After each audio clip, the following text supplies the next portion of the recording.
بسم اللہ الرحمن الرحیم۔ آج کا کوشچن بہت زیادہ امپورٹنٹ ہے۔ سوال یہ ہے کہ نمازیں چھوڑ دینا، فرض نمازیں نہ پڑھنا اور ذکر و اذکار کی کثرت کرنا، درود پاک بہت زیادہ پڑھنا، ایسا کرنا کیسا ہے؟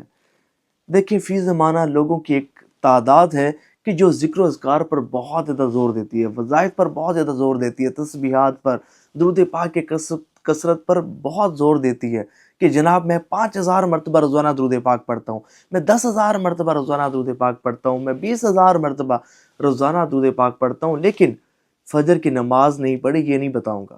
یہ نہیں کسی کو بتائے گا کہ میں نے فجر کی نماز پڑھی یا نہیں، میں نے اتنی نمازیں قضا کی۔ نمازیں چھوڑ دیتے ہیں لیکن تسبیحات پر بہت زیادہ زور دیا ہوا ہے۔ میرے ایک دوست ہیں، وہ بتا رہے تھے، کہتے ہیں کہ میرے سسرال میں یہ چیز بکثرت پائی جاتی ہے کہ لمبے لمبے وظیفے پڑھیں گے، سوا لاکھ مرتبہ درود پاک۔ ربیع الاول شریف کا مہینہ ہے جناب، میں نے بہت زیادہ درود پاک پڑھنا ہے، 1.25 لاکھ درود پاک، اتنے لاکھ درود پاک۔ نمازوں میں سستی ہو جائے گی، فرض نماز چھوڑ دیں گے۔ استغفر اللہ، بھئی فرض کا حکم پہلے ہے۔ جب تک فرض نہ ادا کیا جائے نفل قبول نہیں ہوتا، بندے کے منہ پر مار دیا جاتا ہے۔ دیکھیں، فرض نماز چھوڑ دینا یہ بہت بڑا جرم ہے، اللہ تعالیٰ کی بہت بڑی نافرمانی ہے۔ حدیث طیبہ میں آیا ہے کہ حضور نبی پاک علیہ السلام نے ارشاد فرمایا کہ جس نے قصدن یعنی کہ جان بوجھ کر ایک نماز قضا کی تو اس کا نام جہنم کے اس دروازے پر لکھ دیا جاتا ہے جس سے وہ جہنم میں داخل ہوگا۔ اور حدیث طیبہ میں آیا ہے کہ بروز قیامت کچھ لوگوں کو فرشتے گھسیٹتے ہوئے جہنم کی طرف لے جا رہے ہوں گے۔ جب لوگ ان سے جہنم میں جانے کا سبب پوچھیں گے تو وہ کہیں گے افسوس کہ ہم نماز نہیں پڑھا کرتے تھے۔ اور روایت میں یہاں تک آتا ہے کہ بروز قیامت سب سے پہلے نماز کے بارے میں سوال کیا جائے گا، اور بروز قیامت سب سے پہلے نماز نہ پڑھنے والوں کے منہ کالے کیے جائیں گے۔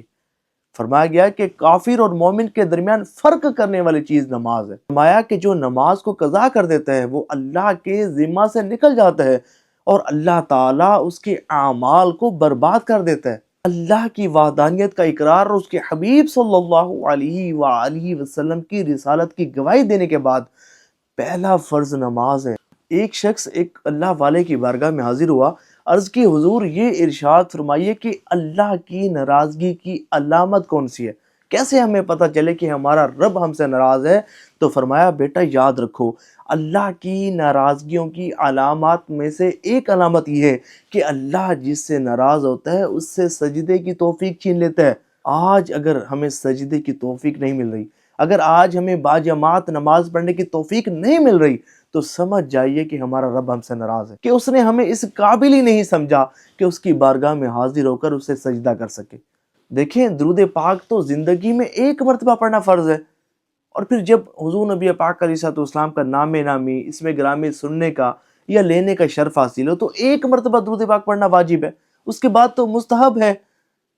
اگر بندہ کوئی نوافل کی کثرت نہیں کرتا، درود پاک نفلی عبادت ہے، اگر کوئی بندہ درود پاک کی کثرت نہیں کرتا تو وہ گناہگار نہیں ہوگا، لیکن اگر وہ نمازوں کی پابندی نہیں کرتا، بلا عذر شرعی نمازیں چھوڑ دیتا ہے تو وہ سخت گناہگار ہے اور بہت بڑا مجرم ہے، سخت سزاوار اور جہنم کا حقدار ہے۔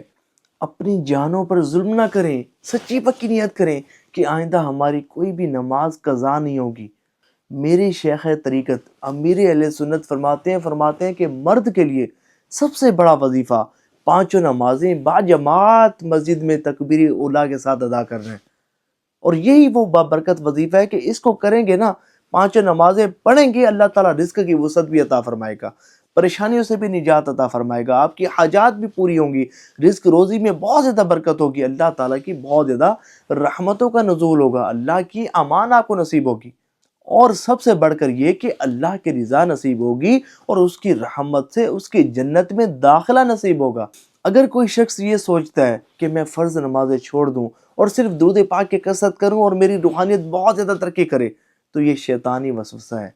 آپ نمازوں کی پابندی کریں، پھر اس کے ساتھ آپ درود پاک کی کثرت کریں، پھر دیکھیں آپ کتنا نوازے جاتے ہیں، پھر دیکھیں آپ پر کتنی انعامات کی بارشیں ہوتی ہیں، پھر دیکھیں کہ آپ کو کیسے روحانی خواب آتے ہیں، پھر دیکھیں کہ آپ کو اللہ اور اس کے رسول صلی اللہ علیہ وآلہ وسلم کا کتنا قرب حاصل ہوتا ہے اور درود شریف کا کتنا فیض آپ کو ملتا ہے۔ امید کرتا ہوں کہ یہ ویڈیو آپ کے لیے بہت زیادہ ہیلپ فل ثابت ہوئی ہوگی، اور کائنڈلی بخل نہ کیجیے گا، ثواب کی نیت سے اس ویڈیو کو شیئر ضرور کیجیے گا۔